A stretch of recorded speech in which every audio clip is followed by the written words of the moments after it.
একই বাড়িতে একজন ওই দল করে, আরেকজন ওই দল করে, আরেকজন ওই দল করে, এরকম হয়। আমাদের সমাজটা এরকম। আমাদের সমাজটা কিন্তু খুব হোমোজেনাস সোসাইটি, এবং পরিচয় থাকবে, বন্ধু বান্ধব থাকবে, আত্মীয় স্বজন থাকবে, আপনার কাছে আসবে। এটা স্বাভাবিক যে আমার ভাই আছে ইলেকশন কমিশনে চাকরি করে, একটু যাই। হয়তো দেখবেন যে আপনার একই রাজনৈতিক দলের সমর্থক না, একই রাজনৈতিক ধারণা পোষণ করেন না, হয়তো আসবে, আসুক, আমরা কোনো আপত্তি করি না। কিন্তু আমরা যখন ফাউন্ডেশন কোর্স করি সিভিল সার্ভিসে, তখন প্রফেসর রৌনক জাহান একটা কথা বলেছিলেন, আমার এটা মনে গেঁথে আছে একদম, এটা এবং আমি সেটা সেইভাবেই দেখি সবসময়, সেভাবেই আমি প্র্যাকটিস করেছি আজ আমার এই চাকরি জীবনে।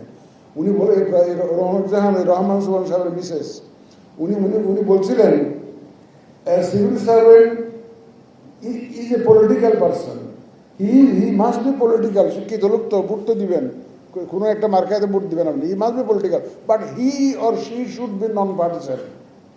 He or she should be non partisan. আপনি কোনো দল করতে পারবেন না, কিন্তু ভোটটা একজনকে দিবেন আপনি। সুতরাং আমি চাই যে কোনো দলের পক্ষে হইয়া কোনো কেউ কাজ করবেন, এটা আমরা প্রত্যাশা করি না। এবং আপনারা তো আজকে তো ওয়াদা করলেনই যে কোনো ব্যক্তির জন্য কোনো পক্ষপাত দুষ্টভাবে আপনারা কোনো কাজ করবেন না। সেই ওয়াদা আপনারা আজকে আমাকে আবার দিলেন। দেখেন, আমরা অনেকগুলো নতুন উদ্যোগ এবার নিয়েছি, পার্টিকুলারলি এই যে পোস্টাল ব্যালটের মাধ্যমে যে আমরা এক্সপার্টিয়েট ভোটারদের যে একটা উদ্যোগ যে নিয়েছি, অনেক পত্র পত্রিকায় লেখালেখি দেখছি।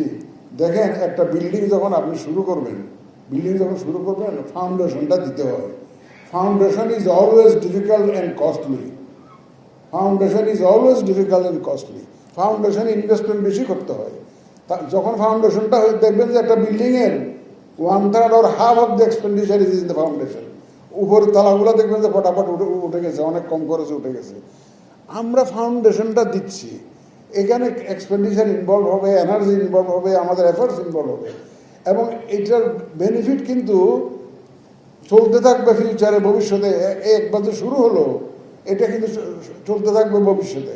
সুতরাং ফাউন্ডেশন এটা নিয়ে যারা রিপোর্ট করবেন, একটু চিন্তা ভাবনা করে, আমাদের সাংবাদিক ভাইদেরকে আমরা অনুরোধ করবো, আপনারা একটু চিন্তা ভাবনা করে আমাদের এই প্রজেক্টটা যাতে সাকসেসফুলি আমরা ইমপ্লিমেন্ট করতে পারি, সেইভাবে আপনারা একটু রিপোর্টিংটা করবেন। আমি তো রিসেন্টলি কানাডা গিয়েছিলাম, আমি দেখেছি মানুষের মধ্যে সেই উদ্দীপনা। আমাকে দেখে তারা তো বিশ্বাস করেছে যে না, এবার বোধহয় আমরা ভোট দিতে পারবো। যখন আমি বললাম যে ভাই, আমি তো আপনাদের ঘরের দরজায় এসেছি, আমি তো আপনাদের কাছে এসেছি চিফ ইলেকশন কমিশনার হিসেবে, যে আপনাদের ভোটের ব্যবস্থা করার জন্য, তারা খুব উজ্জীবিত হয়েছে। আমার সাথে একজন অফিসার গেছিল, নীলফামারীর district officer Lutul Kabir, he was with me, he has seen, দেখেছে মানুষের যে উৎসাহ উদ্দীপনা, এই যে ওরা যে ভোট দিতে পারবে, এতে করে তাদের যে একটা আগ্রহ, ভোট দেওয়ার যে আগ্রহ, এটা অন্যরকম ফিলিং তাদের। কিন্তু আরেকটা জিনিস আমার কাছে প্রতিবাদ হয়েছে, এটা এনআইডি ডিপার্টমেন্টের জন্য এটা ইম্পর্টেন্ট, তাদের মধ্যে কিন্তু ইনফরমেশন গ্যাপ আছে। আমরা যে মনে করি যে ওয়েবসাইটে দিয়ে খালাস, একটা সার্কুলার দিয়ে খালাস, এটা হচ্ছে না। সুতরাং আরও একটু পরিষ্কারভাবে আমাদেরকে বিভিন্ন সার্কুলারের মাধ্যমে আরও ইনফরমেশন আরও সুন্দর করে তাদের কাছে পৌঁছাইতে হবে। অনেক কিছু তাদের কাছে পরিষ্কার নয়। আমি তো more than 30 questions I received, 30 different types of questions. 1-1.5 ঘন্টা, 2 ঘন্টা, 2.5 ঘন্টা ধরে একটা কোয়েশ্চেন অ্যান্সার সেশন আমার ফেস করতে হয়েছে। আমি এসে শুরু করেছি 4টা, 4:30টার সময়, আর 8টার সময় আমার এই যে সেশন শেষ করতে হয়েছে। এত জিজ্ঞাসা তাদের, এত কোয়ারিজ তাদের, অনেক ধরনের প্রবলেম আছে। এই প্রবলেমগুলো আমরা অ্যাজ উই গো অ্যাহেড আমরা এগুলো রিজলভ করবো ইনশাল্লাহ, এবং কোনো সমস্যা যাতে না হয় তাদের এক্সপার্টিয়েট ভোটিংয়ে, সেটা আমরা অন্তত ফাউন্ডেশনটা দিয়ে গেলাম। এই ঐতিহাসিক যে নির্বাচন মাননীয় প্রধান উপদেষ্টা যেরকম বলছেন, এই নির্বাচনটা একটা বিশেষ পরিস্থিতিতে নির্বাচনটা অনুষ্ঠিত হচ্ছে, আগামী নির্বাচনটা। সুতরাং আমাদেরকে বিশেষভাবেই এটা মোকাবেলা করতে হবে, বিশেষভাবেই এইটা ফেস করতে হবে, বিশেষ অ্যারেঞ্জমেন্টের মাধ্যমেই এটাকে আমরা এগিয়ে নিতে হবে। এবং এই যে পোস্টাল ব্যালটের মাধ্যমে যে voting system, both outside the country and also within the country, যে আমাদের আগে তো যে যারা ইলেকশন ইলেকট্রাল সিস্টেমে ইনভলভ থাকতেন তারা ভোট দিতে পারতেন না, তাদেরকে আমরা এখন ভোটের আওতায় আনার কথা ভাবছি। জেলখানার যে তাদের কয়েদিদেরকে আনার কথা ভাবছি, সরকারি কর্মচারীদেরকে আমরা ভোটের আওতায় আনার কথা ভাবছি। এগুলো হচ্ছে সব নতুন নতুন ইনিশিয়েটিভ।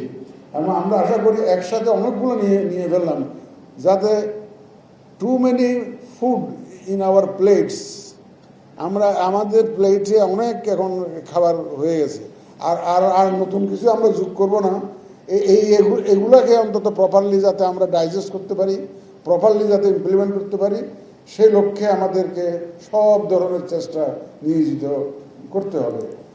আজকে আপনাদেরকে দেখে আমার খুব ভালোই লাগছে, সারা দেশ থেকে আপনারা এসেছেন, আমাদেরকে এখানে আসার জন্য আমন্ত্রণ করেছেন, এই জন্য আপনাদেরকে অশেষ কৃতজ্ঞতা।